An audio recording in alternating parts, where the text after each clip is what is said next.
Hey everyone, welcome to another episode of the Toolhouse podcast videocast. I don't even know what we call it anymore.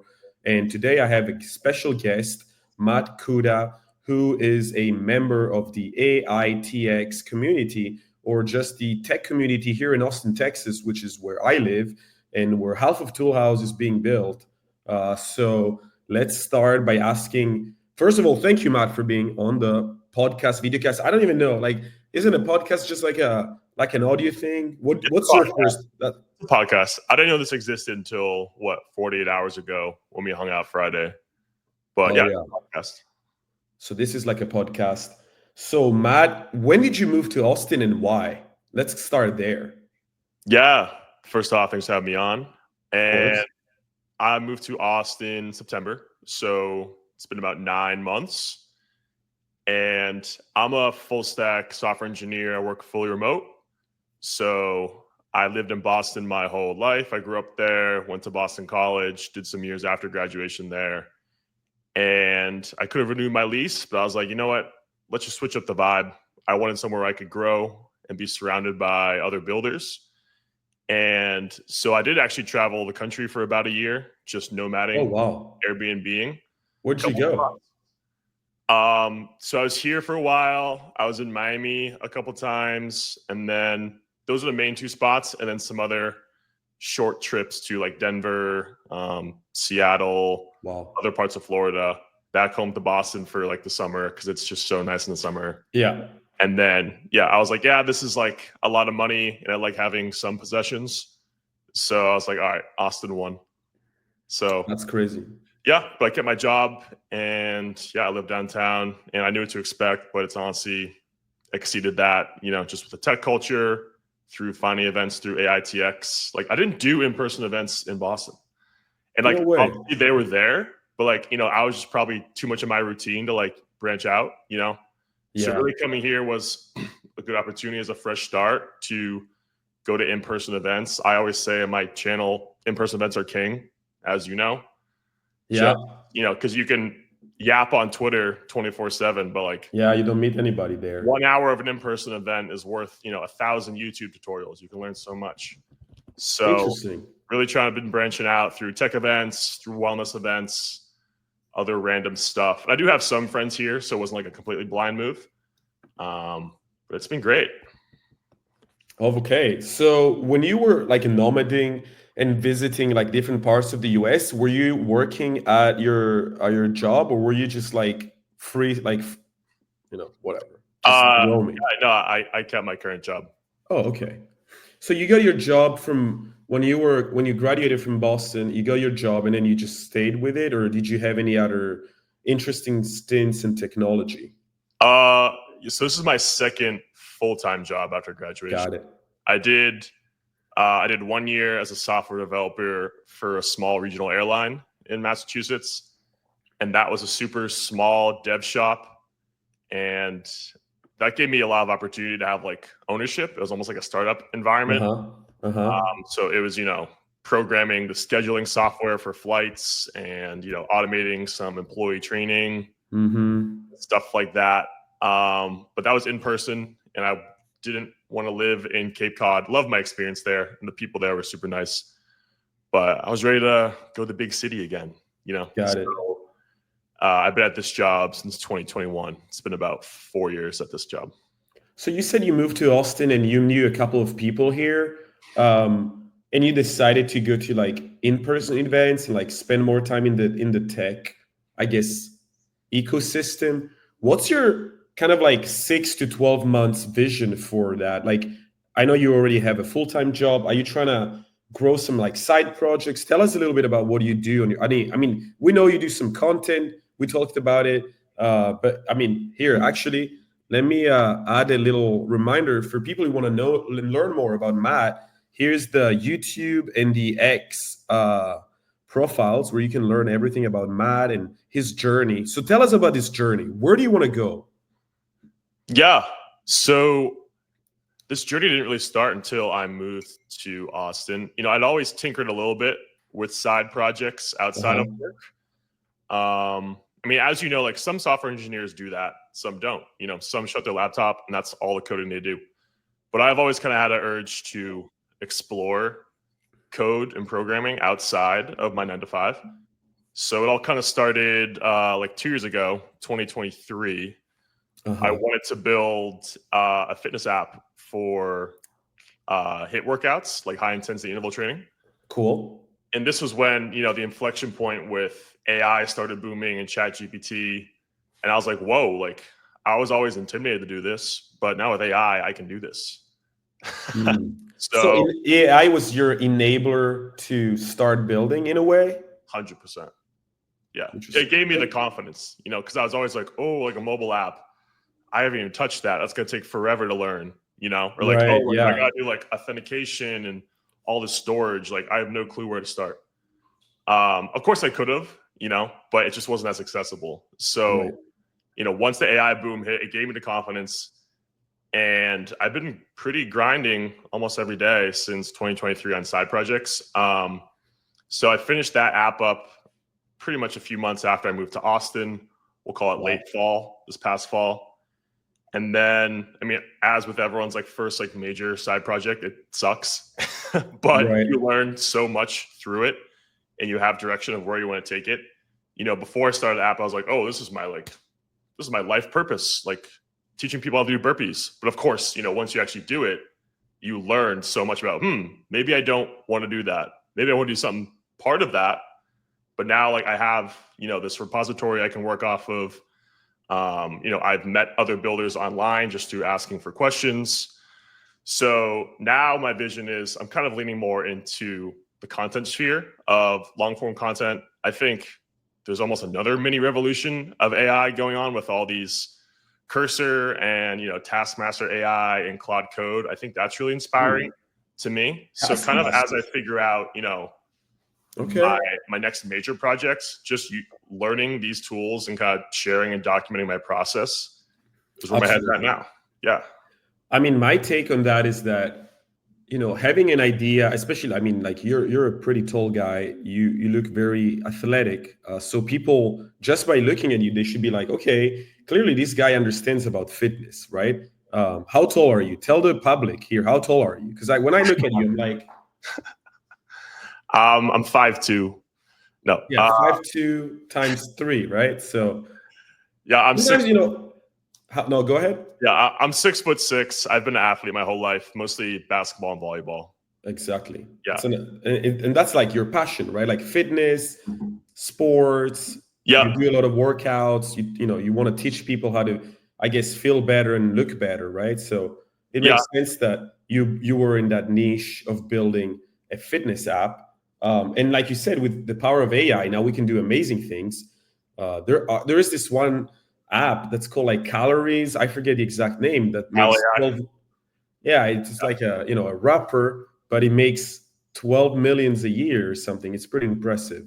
So definitely there's a whole new wave of applications that are enabled by AI. And honestly, I was thinking the other day, I was using ChatGPT, my plus account, whatever, not like the super high tier. And I was walking around our gym here in our building, and I was like, look at these machines with, you can enable the camera. And I was like, look at these machines. Like, which one do you think I should do if I want to have a better core strength or whatever? And it was very helpful. Now, it's not as a replacement for personal training or someone that can tell you what you're doing right and what you're doing wrong. Because let me tell you that I went to the gym with a friend that came to visit a couple of weeks back. He's a big gym enthusiast. He does a lot of weightlifting, and I'm sure you do too. And so he was telling me like, your form is terrible. I was like, what?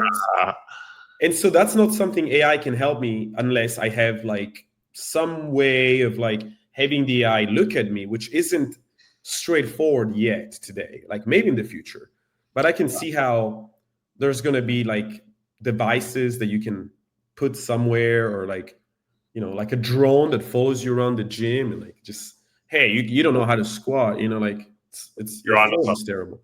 Yeah, no, but until then, for like a hackathon, like you're squatting and you sit up your phone against the wall, you can watch your whole form, and it can say, give you form feedback, like, hey, your depth wasn't good enough, or your left leg was twitching on the way down, maybe work on exercise. And like you honestly hack that together today with the vision model. You know, But perfect. you Like need to like bring MVP, your phone. yeah, You need to bring your phone and have a tripod or stick it somewhere where it can see you, right? And that's kind of like looked like other people in the gym don't want you to put a tripod in the middle of the gym, right? So it's kind of awkward still today, yeah. you That's know? not the norm yet. You can put your water bottle up and hide it, but I know what you mean. Yeah. Um, So on that side, like humans are still winning because there's that social norm of AI, which is like, yeah, don't enter a space which is just for humans. But hopefully there's going to be a way to change that. I think that's the biggest problem like that I see going to the gym, and I'm like, okay, there's a bunch of machines. I kind of know the exercises, I'm not like a super beginner, but I'm sure my form could be better. Or like, am I doing the right amount of weights? Should I do more? Should I do less? And that's something that I hope one day AI is going to be able to help with, like in a more, I would say, physical form. That's not probably the exact word I should be using, but something where it can stare at me and give me real advice based on real things that I'm doing, rather than like hearsay or like prompting me to, asking questions. Because it's not the same. Like, yeah, have you done squats? Yes. Have you done weights? Yeah, I've done them. But like, am I doing it right? Am I doing the right variation? Like, what does that look like? How can I compensate for maybe like a body, whatever it's called, when you're like one side of your body's weaker than the other? So I don't, so anyway, you get my point. yeah. um, No, I think there's huge potential for AI to unlock health and fitness, not just for beginners, but also, for more advanced people. Like a story for myself, I do some high rocks training, just like functional fitness with running. okay. And like I always had like my set routine of what I did, but like I was getting pretty bored with it. So I was like, I literally, same thing as you, pulled up Chat GPT. I'm like, hey, give me a 60-minute high rocks workout. I have most equipment, but not a sled. And I want it like high intensity. And like it one shot it. It was perfect. And I did Wow. the exact workout and it was great. And Oh, now, wow. I might not do that every single time, but it educated me on how you can mix up your things, and especially for beginners. I'm sure everyone, me especially, the first time I would go to the gym, I'd sometimes drive there and not get out of the car because I was so nervous. Hmm. To have an AI companion, like, hey, like I'm training legs for the first time, give me 5 tips. Like that's huge. Or like, Right. hey, like I'm going for a jog, but I know I'm not able to finish it. Like, what should I focus on to just be able to run? See, I see something like something that's happening in Austin that could be maybe useful for if you decide to build something around this. But the concept of mixing social and exercising. So I don't know to which degree this could be done, but I can imagine like today I'm doing leg day. Who else in Austin is doing leg day? Like shoot, and who's going to this gym and doing leg day? Is there like some sort of like anonymous or non-anonymous way to like chat with other people and be like, hey, I'm also doing leg day in this location, does anyone want to spot me or whatever? I don't know, like it's, I'm curious if there's maybe an intersection of that. And the reason I say that, there's a lot of running clubs here in Oh, Austin. There's over 100 running clubs in Austin, Texas. I feel like if somebody were to build an application to like improve the lives, or I mean, maybe not the lives, but the way that certain running clubs are, running are being like organized. There's so many running clubs here that you would definitely be able to get to some kind of product market fit on the running side. So, um, I think I met one person that had a list of all the running. They had scraped it. I yeah. don't know, but Yeah. anyways, tell me more. Like, so you do a lot of running, right? Yeah, I did a marathon last year. I'll average probably 15 to 20 miles a week. Yeah. Wow, awesome. Are you part of any running clubs here in Austin? I mean, I've been to a few casually. I don't go to any regularly. I should. Yeah, I like coding a lot in my free time in my mornings. I'm a morning guy. I love them in the morning. But interesting. What time do you get up? I try to be up like 5:30 ish. Some days I sleep in. Like today, I slept in until 7 just because I was up late grinding. Um, Yeah, 5:30 is a good wake up time, and I'll try to get like up to 2 hours of deep work in the morning. Got it. Like wake me up and give me a coffee, and like I'm like ready to work. Wow. Which like I didn't used to be that way, but for me, Is it getting it also? done before my 9 to 5 is very satisfying. I don't like having that burden above my head the whole day. Maybe you're the same way, but like just doing the Interesting. hard stuff first, then I can just coast the rest of the day. Yeah. Yeah. Interesting. What time do you go to bed then? Like, are you like a early riser, or late, whatever the word is, early lying down kind of guy? Like 10 Yeah, p.m., yeah. 11 p.m.? I'll try to be in bed by 9ish. Ooh. Yeah. I mean, the Wow. earlier you wake up, Oh yeah. stay awake. Oh Like yeah. I'm a type of person where it's like I'll like cross a line, maybe like 9 or 9:15. It's like there's nothing that could possibly keep me awake at this point, just because I've been up so long and I Got like it. maybe hit a big workout. Got it. So I have no issue really falling asleep once I turn the lights Yeah. out. Yeah. So when I was in California last week, 2 weeks ago, I forget, I West would Coast. wake up at 5:30 in the morning, and by like 7 p.m. at night, I was KO. So I totally understand what you mean by it's hard to stay. If you wake up very early, it's hard to stay up late, right? And some it works for some people, and that's great, I guess. Especially now here in Austin, where the temperatures are hitting, like hundreds. It's very hard to stay up sorry, and during the day, like you can't really work out like at 3 p.m. So it's better to work out like 6, 7 a.m., right? Like when you as you get started. So Yeah. that's awesome. And yeah, like you said, Um, it depends on the person. Some people can like work from 10 to 4 a.m., like grind out coding. I know a lot of coders are that way. Whereas me wow. personally, I could not code. Like I haven't coded past 8 p.m. in probably all of 2025. I just can't. Wow. Yeah, that makes sense. That makes sense. My next question was going to be about like AI and like what are the tools that you use today to help you maybe at work or outside of work? Like, do you have any recommendation for the people watching in terms of like maybe models or literally just like dev tools or anything that crosses your mind that you like people need to know about this other than the obvious, like maybe using Cursor or whatever. Yeah. I keep it fairly basic. So I'll use Okay. OpenAI's models for most things. Okay. Like I'm a chat GPT like 4.0 guy. Like if I have, a stupid question about, Right. the macros of a burger, I'll put it in there or like stuff like that. And I love their mobile app. Yeah. It's just like, kind of the ecosystem they created. I also have a lot of like workspaces and custom GPTs in there. Okay. Like a workspace. You can do this in chat GPT. Like I'll have a workspace for my work and, put some documents in there. So if you ever have a question, about our architecture or some type of decision, it has that context. I'll also have, a project for, my content strategy and brand I'm trying to build. So like it knows my mission, knows my short-term, long-term goals, and can fit questions into there. And I do have some GPTs, which are like a little different from projects, whereas like it's a little, as it's a little more like stricter in the output it can give you. So, if I do some short form content, I have it primed to, whatever I yap in the chat, give me some hook ideas, Yeah. give me a short, concise script, or, whatever I yap in, give me, a YouTube thumbnail and title and description. Right. Like So utilities almost, right? exactly, Utility agents, right? Yeah. exactly. I So think a lot of time for online content. yeah.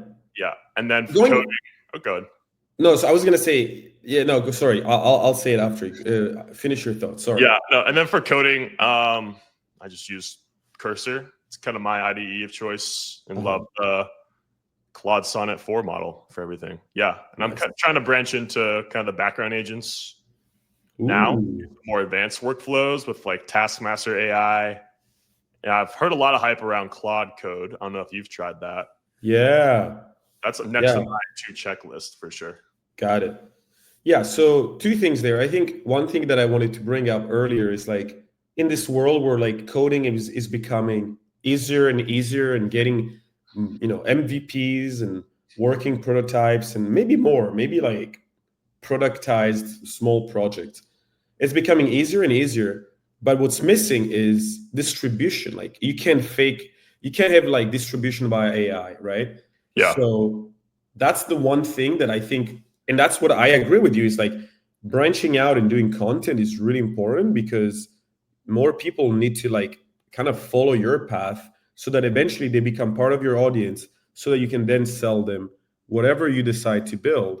Whereas before, I mean, the audience has always been a thing, but whereas before you could just like, cruise by and not have an audience and just like spend money on ads and Yeah. just like build something. And then it was so nowadays I can go on Reddit and literally copy every single idea of people posting on like Yeah. side hustle subreddits and just like give it to like an app like Lovable. Then I plug like a backend like Toolhouse, and then I'm like, okay, boom, I just have whatever I need right there.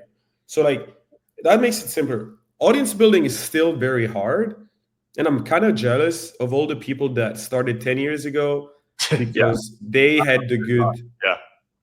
foresight, right? Yeah, I think that is quite a so good for you that you're doing it now. You're still ahead. You're still in the 10% or whatever.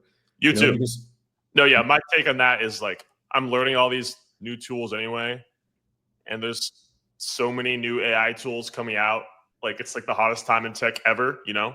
yeah, So like the little bit of extra time I spend documenting myself learning it and just like sharing what works for me and what doesn't will pay dividends, like you said, to build an audience. 100%. Because like the audience will never like fire back, you know? Like if you decide Yep, to launch a product, cool. You know, if you decide to become an influencer and like run ads, cool.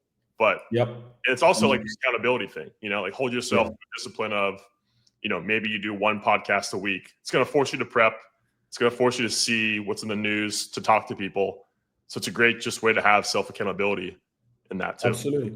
Yeah, Where do you see yourself like 2 years from now? If maybe that's like a that's a good question. kinda- Yeah, yeah, I like that question because like I want to see where people, some people are like, I see myself on the wall of, like a hotel. I don't know, whatever. Well, where do you see yourself? yeah. I think 2 years is a great window. By the way, 5 years is Yeah. sometimes like Nah. much can change, but Yeah, 2 years, exactly. that's, Because 1 year is like, you started your content journey, yeah, yeah, your side project journey. Okay, so you have 1 year to like get to halfway. But like by 2 year time, you should have yeah, some sort of like goal. You have must closer to your end goal, right? Which is could be like 10,000 subs on yeah, YouTube. It could be 10,000 active users on your side project. Like, and if they all pay $1, that's 10K, right? So not right. bad. So what's yours? Yeah. No, they always say the first 2 years of like content creation are just gonna like suck. You know, Yeah. you just have to do that to build the muscle to know like what your workflows are. Yeah. What type of content does your audience like and you like making. Yeah. Like I'm and it's still in such a very experimentation mindset, because I don't know what I like. I don't know what's going to stick. I have a decent idea almost being a year in, but I'm still so open to trying new things. But in 2 years, yeah, I want to keep doing YouTube long form. I think that's a good medium for me, Okay. sharing what I'm learning and building. I think shorts are just like, I don't know, a little too gimmicky and like you can't really explain deep technical things, which a lot of these AR tools are in, 60 seconds. Well, And shorts, they have a purpose, right? It's like a lead magnet for a larger form right, video. When you're on your YouTube and you press on a right, short, if you hit the title, it takes you to the longer video, right? right. You Some can of do them that. at least. You can do Yeah. that. Yeah. Yeah. And like on Twitter and stuff, I'll keep growing my brand there. But I don't know, I'm not as good as a tweeter as you are. Like I've kind of I found, just I just yeah, it's all about yapping and yeah, sharing yeah. some So I sort of will always story. have X to just, yeah, stream my conscious thoughts into the tweet bar. Yeah. But I feel like YouTube long form is a good way for me to communicate my ideas and share what I'm building. And I think in 2 years, I do kind of want to have like a flagship project I work on. I think that will be in the AI health intersection. Like one super tentative idea I have is like a mobile app where it's going to sync all your data across your wearables. So whether you're a Garmin guy like me, or you're on Whoop or Oura Ring, or other data just through like steps your iPhones takes, Yeah. or you can log the food you eat with MyFitnessPal, or Uh-huh. put in the blood work results or any medical records, and just have Yeah. something that can triangulate that and analyze it with AI, and you can like chat with it. I think Okay. that's a really easy. I wouldn't say easy, but it's a high potential like wrapper for AI. I Uh-huh. think when I build it, I would focus just on the feature of chat with your health. So you could say, like I woke up pretty groggy today. I'm like, like why am I feeling bad? So it could check, my Garmin data. It could see what I ate yesterday, and it's like, oh, you ate too late in the day. It was very high carbs that kept you up sleeping. Also, your step count was low yesterday. Uh-huh. Therefore, your energy level is low today. I think that's super valuable. Like that's something I would use. And the Yep. inverse could be true too, to help reinforce healthy habits. Like, maybe Got you it. have a nightly journal prompt. It's like, yeah, I was productive today. I was focused. And it's like, yeah, that's because you ran 5 miles and didn't eat chocolate cake like you did the last 2 weeks. So Right. I think What that's are what I the want to lead into for sure. what are the challenges with that that project? Like do those devices have APIs, or is that the challenge, or Yeah, I mean, I've been like banging my head against it for a couple months. Like a big challenge is yeah, getting access to all the wearable data in a affordable and easy way. Um, like you got to apply for, Garmin API access, whereas like some don't, like Whoop, it's completely free and Strava's free. Um, Also, you're going to want it in like a mobile app, because at least with the iOS app, you have Apple Health Kit, which is their health application, which already has the syncing of all the wearable data. So that's might what I lean into just for an MVP, even though mobile apps come with their own challenges in the App Store and stuff like that. But that will unblock the API access. So that's the biggest challenge I'm figuring out now. And there are some competitors out there that already do that. But none of them are like nailing the AI part from what I've seen. And they're pretty popular. So I see the demand for it, of people wanting some that syncs all their data and gives them like actionable advice based on evidence.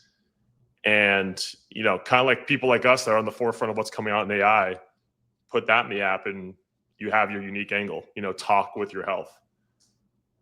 100%? I 100% stand behind what you just said, because I do think that the future of human health is like you wake up and you Right. somehow, somewhat, you have a scan of your body, of your vital signs, maybe as part as, when you go down the elevator. Maybe they're going to be built in the elevator, right? Maybe they're going to be built in the watch that you wear, and they're going to be like really good at really Yeah. assessing your markers, and then from there you can have like a pretty regular um, chart of how your life is going, your biological age, what you should look to improve and what Yeah. to reduce, and that will make it better. Like there will be less and less need to go to the doctor and do those exams, right? Because the doctor can just log in and get alerts and say, hey, Yeah. one of your patients, his whatever on body watch, or like his bed, the 8 sleep, right? Or Mm. any of those other like super fancy gadgets. But I think it's gonna have to start to become popular, like you said, like with these like personal devices, and then it's going to go larger and larger. Then it's going to be part of the building that you live in, or like outside, your the door. When you open the door at night, it's going to be able to like look into your eye and tell you, ha, you've been really exhausted today, like. So there's going to be a lot of that. I think in the future it's going to be incredible. um Actually, my next question was going to be, do you what's your take on those like companies that are very popular today, that you do like a blood sample, you send them like some, or they do like, they take your blood and they give you like all of these biomarkers, like maps, where they're like, oh, you're gonna die of old age at 95 in potentially 30% chance cardiac arrest. Like, you know what I'm talking about? It's kind of like 23andMe, but like Yeah. the new spin of these apps are all Yeah. about checking your biomarkers. Have you done any? Dude, I need to. As someone looking to get into the health space, I do feel my blood work done. I think there is a lot of value in that, to see what minerals you're deficient in, Make sure your hormones, like your testosterone and estrogen, are at good, healthy levels. I will say, do your research on the companies that's doing it, because, like you said, they're like, "Oh, you're vitamin D deficient. By the way, here's our vitamin D." You know, Right. kind of like that Yeah. symptom when like you Google your symptoms, that's gonna tell you you're gonna die. Like you said, it's like, oh, like based on your blood work, you got to pay us 5 figures to keep you alive. Yeah. Even though Yes. you could probably go to CVS and fix them all for $50. Right. Right. So do your research. Cross-reference your resources. But I think there is a lot of value in that blood work. I'll put it on the top of my to-do list because you reminded me.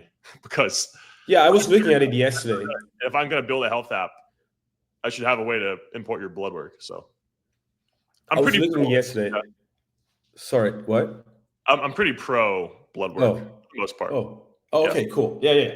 So I was looking yesterday at some of these services, and they're definitely like not cheap. They're like between $400 and like $2,000, depending on the level that you go for.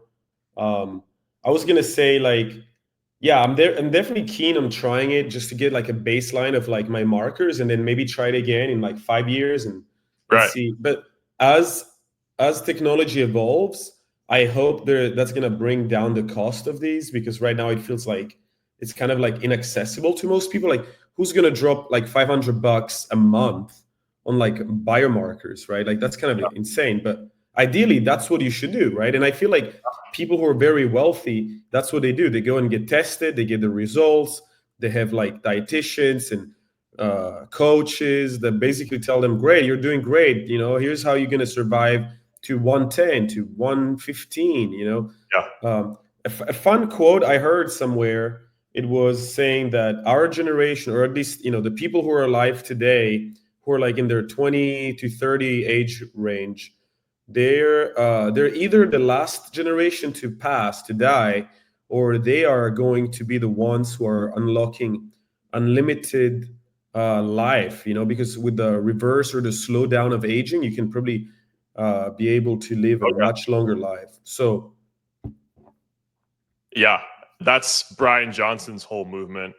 I don't know how familiar you are with him. Just, superficially familiar. Yeah, what do you know about it? Well, I used to think he was kind of, woo-woo crazy a little bit. Okay. But, like a lot of influencers or like podcasters in the public sphere, once you like actually, hear them out over a 2-hour podcast, he actually has some pretty cool ideas. And he is very pro AI in a lot of ways. I could be misinterpreting him, but at least the episode I listened to, he kind of said, humans are so short-sighted and like do what's best in the present. And that totally makes sense, right? Because we used to be cavemen. We didn't know our next meal was coming. Yeah. Our main goal was just like make it to reproduce, and like that's our purpose. Right. But of course, we've unlocked so much and have become 10x more healthy, but we still have that software in our brain. But then you look at AI, and that AI is, future optimizing and can help us bridge that gap of our knowledge base. If you told AI you're going to pass in 10,000 years, it almost wouldn't like that, because it's like, hey, I should live forever because I'm the master intellect of everything. Right. Yeah. But if you told a human you live 10,000 years, it's like, I'm Superman. That's crazy. Yeah. So he's very pro in the sense of like, accept the reality that AI is the genie out of the bottle, and kind of have the proactive relationship to help it understand our health, extend our longevity. It's not going to happen overnight, but he's looking to make strides in extending the human lifespan. And yeah, the fact that we could live forever is crazy. It's crazy. Yeah, exactly. We're not that far. I mean, realistically speaking, like humankind has been around for a long time, and in the last 10, 20, 30 years, we've accelerated so much our knowledge of how our body works that it just feels like it's behind a corner, right? It's totally possible that by the time I have a full gray or white beard, they're going to be able to reverse that and bring me back to my beautiful days of being a happy 20-something-year-old. But we haven't peaked yet. We haven't hit our prime yet. What are you talking about? I don't know. Well, we'll see. If you have one goal between now and the end of summer, I know we're like June 16th today, 2025. what's the one thing that you want to set yourself up for success to be say, like, September 15th, what am I going to be doing?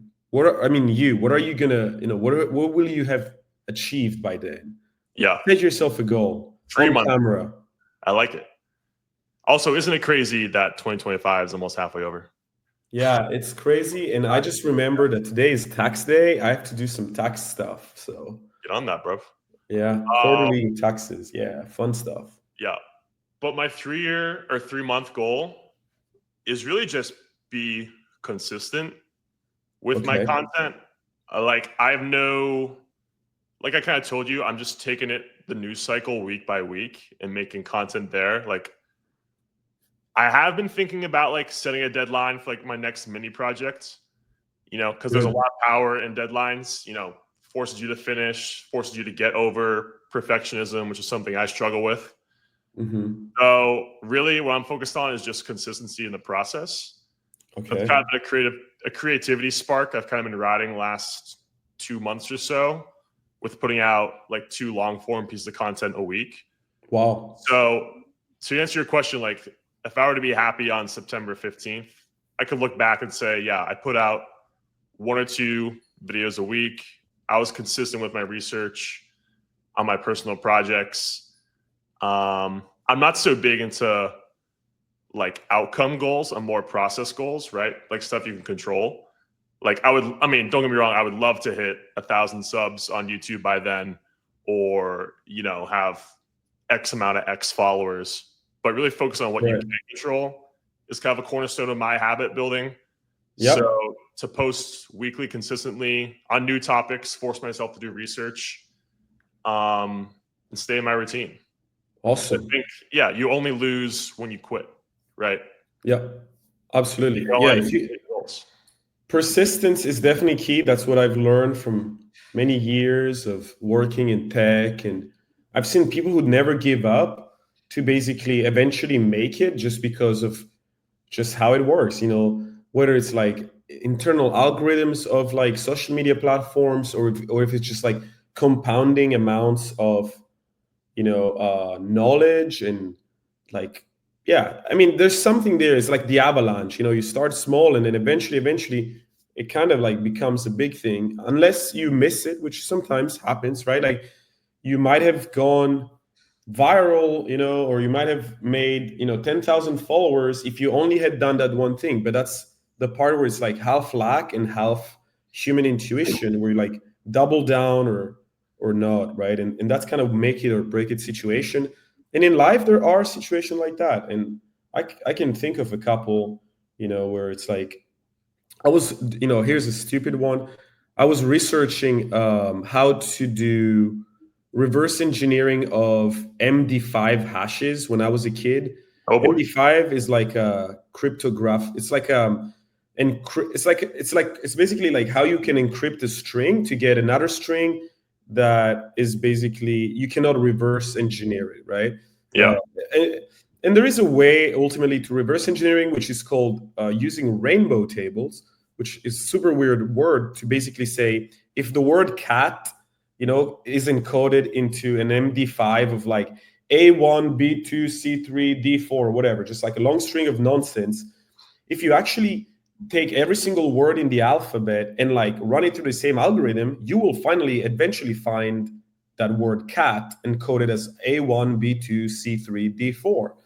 And so if you do that with like thousands and thousands of words and like, overlapping words and Right. words, letters, numbers, you can eventually create this huge dictionary of basically, encrypted strings, which you then can do a lookup to say, okay, so if your password is like popcorn1234, in that huge database of like generated words and numbers, you will find the right hash for popcorn1234. And then you can say, oh, so if you find that hash in the web, you will then know, oh, that's that person's password perhaps, or whatever. So anyway, fast forward, that's what led me into Bitcoin and cryptocurrencies. But I was silly enough. I was like, this is never going to work out. And so here we are today, not having a Lamborghini parked outside of our beautiful building because I was silly. But if I had kind of persisted in that direction and not just stop at like you reverse engineering like just passwords and strings, then maybe I would have, you know, wet my feet into the more cryptographical cryptocurrency world. Anyways, little anecdote, I know just you. en passant. But that's part of like when you double down and then you need to decide A or B, and sometimes you pick the wrong path, and you are, you know, you go where you go. Right. So anyways, this was a great podcast. Thank you so much. We spoke for quite a while. It was nice to like learn more about what, you know, where you come from, the things that are exciting to you, the way that you use AI, the projects that you have right now. And I'm gonna put once again so people can follow your journey on YouTube and on X. And yeah, we'll catch up in 3 months or so, and then we'll see Good. where, you know, that's another way for you to like stay accountable is like we're gonna cut this video up into a nice YouTube friendly video, and then we're gonna see do a follow-up, a part two with Matt Kuda from Austin, Texas. Thanks for being on the podcast. Do you have any last words you want to say before I hit the end button here? I'll say again, thank you for having me. For people that don't know, Orlando's a leader in the Austin AI and tech here. No cap. He's for real. I first met you, at the hackathon a couple months ago. I'm like, who is this yapper guy that's bossing everything Yeah. around? But you were super nice. Like you were working with someone else every time I saw you. So thank you for having me on, giving me this platform. And excited to come back whenever. Yeah. And yeah, if anyone wants to connect, any builders out there or people curious about AI or founders, let's ride. Thanks again. If you guys are interested about like fitness, you guys want to go for a run or lift some weights, Matt is your guy in Austin. So hit up Matt, and I'll see you at an event very soon. I know there's a couple this week, so we'll see each other. Thank you for being here. Appreciate your time talking with us and telling us about your story. That's what this type of podcast is all about. Again, I'm not sure if it's called a podcast, but let's say it is. And we'll see you in the next one, and then we'll catch up with Matt in a couple of months to see where is his journey at around, you know, September, October, something like that. All right. Thanks, everybody. See you in the next one.